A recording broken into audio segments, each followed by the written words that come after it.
জানেন আমাদের ত্রিপুরা রাজ্যের আনারস বিখ্যাত এবং আজকে যে নাবার্ডের মাধ্যমে আজকে যে আয়োজন করা হচ্ছে যে মেলাটা, এটা আগামী দিন আমাদের এখানের যারা সারা ত্রিপুরা রাজ্যের কৃষকদের উৎসাহিত করবে।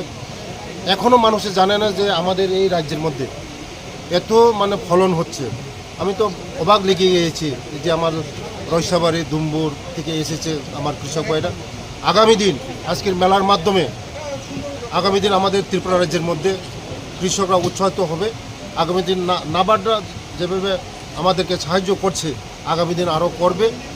ত্রিপুরা রাজ্যের চেহারা চেঞ্জ হয়ে যাবে। আমাদের রাজ্যের সোনার টুকরা মাটি, যে কোনো ফলন হয় আমাদের এখানে। তার জন্য আগামী দিন এর মাধ্যমে আরও প্রোডাকশন বাড়বে। আমাদের ত্রিপুরা রাজ্যের ইকোনমিক, আমাদের অর্থনৈতিক আরও চাঙ্গা হবে।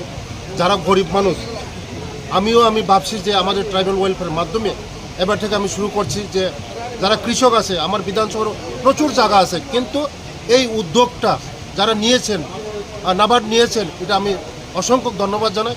আগামী দিন আমাদের আরও কৃষকরা আরও উৎসাহিত হবে। স্যার একটা প্রশ্ন, স্যার এই সাম্প্রতিক বাংলাদেশে যে একটা ন্যাক্কারজনক ঘটনা সংঘটিত হয়েছে, এই বিষয়ে মোহাম্মদ ইউনূসের সরকারের কী থাকবে আপনার অপেক্ষা রাখে না? যেভাবে আমরা তো সবসময় আমরা একত্রিত, আমরা তো বলি যে বিজেপির স্লোগান হচ্ছে সবকা সাথ সবকা বিকাশ, সবকা বিশ্বাস সবকা প্রয়াস।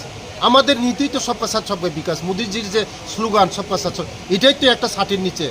আমাদের স্লোগান তো একই, আমরা সবকা সাথ সবকা বিকাশের সরকার। আলাদা কোনো আমাদের কোনো সংগঠন নেই। আমাদের যে স্লোগানটা সবকা সাথ সবকা বিকাশ, এটাই তো এক ছাতা, এটাই তো বলে আমরা একসঙ্গে। থ্যাংক ইউ, ধন্যবাদ।